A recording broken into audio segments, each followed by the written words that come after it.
لکھنے کا طریقہ یہ ہے کہ آپ میم لکھیں 2 دفعہ، پھر 1 لکھیں، اس کے بعد 6 لکھیں، اس کے بعد 3 لکھیں، اس کے بعد 1 اور پھر ہے لکھیں۔ پھر آپ نے صاد الف سا لام الف لا، پھر بے اور سین و الف سوا بحق، پھر یہ لکھنا ہے۔ پھر اس کے بعد الف شین ر شار الف ہے یہ الف یا، آپ نے یہ آپ لکھ لیا۔ اس کے بعد اس کے نیچے آپ نے کلمہ لکھ لینا ہے، لا الہ الا اللہ محمد الرسول اللہ۔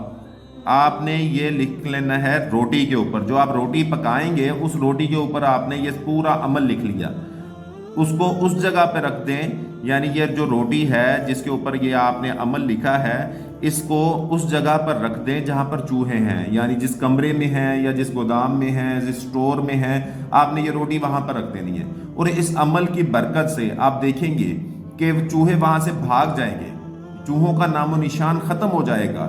اور جب یہ روٹی کچھ عرصہ پڑی ہے، آپ نے ہفتہ 10 دن 15 دن یا 21 دن پڑی ہوئی ہے، اس کے بعد خشک ہو گئی ہے، تو اس کو اٹھا کر آپ نہر میں پھینک دیں، یعنی اس جو روٹی کو آپ نے نہر میں پھینک دینا ہے۔ تو آپ دیکھیں گے اس کی زکوٰۃ بھی ادا ہو جائے گی، اور اس عمل کی تو کیا ہوگا، اس کی برکت سے گھر سے چوہے بھی ختم ہو جائیں گے۔ یعنی یہ انتہائی مجرب عمل ہے۔ کس چیز کا عمل ہے؟ چوہوں کو بھگانے کا، گھر سے چوہوں کو بھگانے کا مجرب عمل ہے۔ اور یہ عمل آپ کسی نے بھی اب تک جس نے بھی کیا ہے، کسی کو مایوسی نہیں ہوئی، تو وہ ہمیشہ اس کا فائدہ ہی بتایا ہے اس نے کہ اس عمل کی برکت سے گھر سے چوہے بھاگ گئے ہیں اس کے۔ بہت شکریہ۔